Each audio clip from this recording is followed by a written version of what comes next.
সবসময় হাত পা ঝিঝি অথবা জিনজিন করে এটাকে অবহেলা করলে চলবে না। আসসালামু আলাইকুম দর্শক, আমি ডাক্তার হাবিবুল্লাহ হাবিব। আজকে আমরা আলোচনা করব হাত পা জিনজিন অথবা ঝিঝি করা, অবশ লাগা, বোধ না পাওয়া এর কিছু অত্যন্ত গুরুত্বপূর্ণ কারণ সম্পর্কে। হাত পা ঝিঝি করা অথবা অবশ লাগার অনেকগুলা কারণের মধ্যে অন্যতম একটি কারণ হলো নার্ভ কম্প্রেশন। অর্থাৎ আমরা যে দীর্ঘ সময় একই পজিশনে থাকি অথবা অ্যাবনর্মাল কোনো পজিশনে অনেকক্ষণ থাকার কারণে নার্ভের মধ্যে চাপ পড়ে নার্ভ কম্প্রেসড হয়ে এরকম ঝিঝি করতে পারে, অবশ লাগতে পারে এবং বোধ কমে যেতে পারে।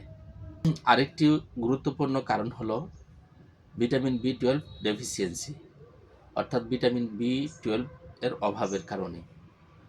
ভিটামিন বি 12 অভাব হলে মাথা ঘোরানো, শারীরিক দুর্বলতার সাথে সাথে আমাদের পেরিফেরাল নিউরোপ্যাথিও হয়, অর্থাৎ হাত পা ঝিঝি করা, অবশ লাগা এবং বোধশক্তি কমে যেতে পারে।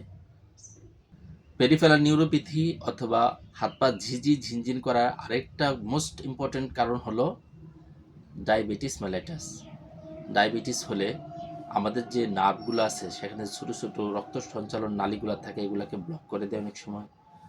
অনেক সময় ডাইরেক্টলি অতিরিক্ত গ্লুকোজ অথবা হাইপারগ্লাইসিমিয়ার কারণে ওই নার্ভগুলো ড্যামেজ হয়ে আমাদের টিংলিং সেন্সেশন হয়, নামনেস হয়, অর্থাৎ অবশ লাগে, এরকম ঝিঝি করে, ঝিনঝিন করে, আরও অনেক কমপ্লিকেশন হতে পারে। হাত পা ঝিনঝিন করার আরেকটি অন্যতম কারণ হলো অতিরিক্ত টেনশন অথবা মেন্টাল স্ট্রেস। মানসিক চাপের কারণে অনেক সময় কোনো রোগ ছাড়াও আপনার হাত পা ঝিঝি, অবশ লাগা, বোধ না পাওয়ার অন্যতম একটি কারণ। সর্বশেষ যে কারণটি বলবো সেটা হলো আমাদের যে অঙ্গ প্রত্যঙ্গে ছোট ছোট রক্তনালীগুলো থাকে, এগুলাতে কোনো ব্লকেজ হলে অথবা পর্যাপ্ত পরিমাণ রক্ত সঞ্চালনে কোনো বাধাপ্রাপ্ত হলেও অনেক সময় এরকম সেন্সেশনটা হতে পারে।